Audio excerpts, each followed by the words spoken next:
د چاپیریال ساتنې ادارې مسؤلین وایي د نړیوالو لخوا د اقلیمي بدلون په برخه کې د افغانستان ځنډول شوې پروژې د بیرته ژر پیل او تطبیق شي. د چاپیریال ساتنې ملي ادارې او د افغانستان لپاره د ناروې کمیټې مسؤلینو په یو ګډ خبري کانفرنس کې په افغانستان کې د اقلیمي بدلون په تړاو د ترسره شوي 3 ورځني ملي بحث په اړه رسنیو ته معلومات ورکړل.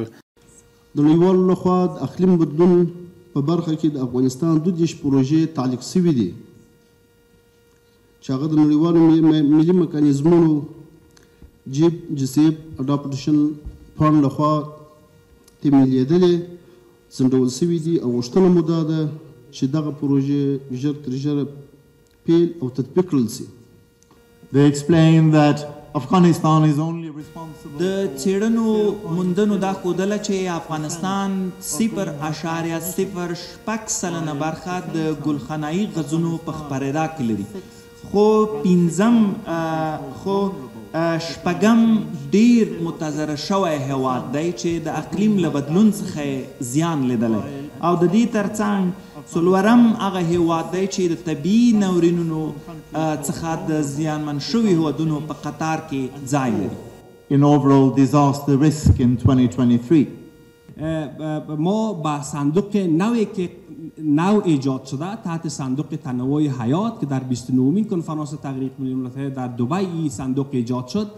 این هم تعهد مالی بر افغانستان داده شده در حدود 1.6 میلیون یعنی 11,60,000 دلار در بود تنوع حیات. برای از این هم اداره محیط زیست با همکاری سایر ادارات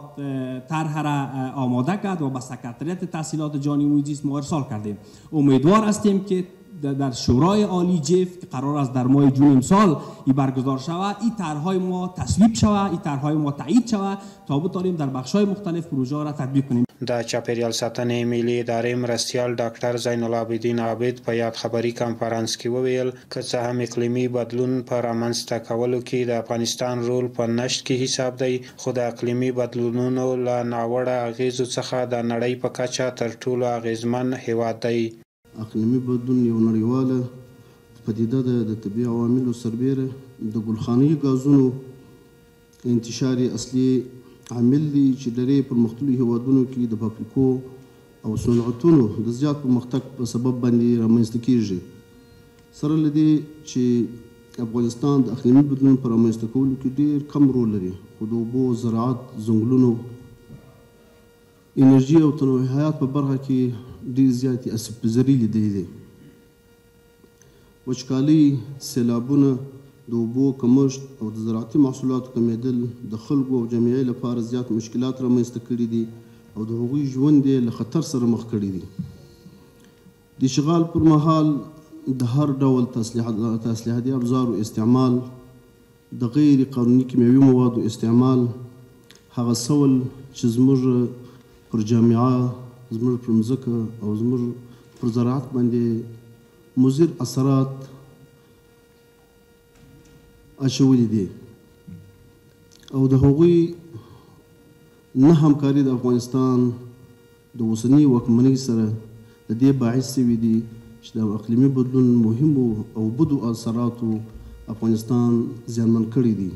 د څېړنو له مخې د ګلخانه‌ایي غازونو د خپرولو په برخه کې افغانستان 0.06% ونډه لري، خو په عین حال کې د نړۍ شپږم هغه هیواد دی چې د اقلیمي بدلون له کبله ډیر زیانمن شوی دی. د دې ترڅنګ څلورم هیواد دی چې د طبیعي پیښو له امله ورته ډیر زیان اوښتی دی.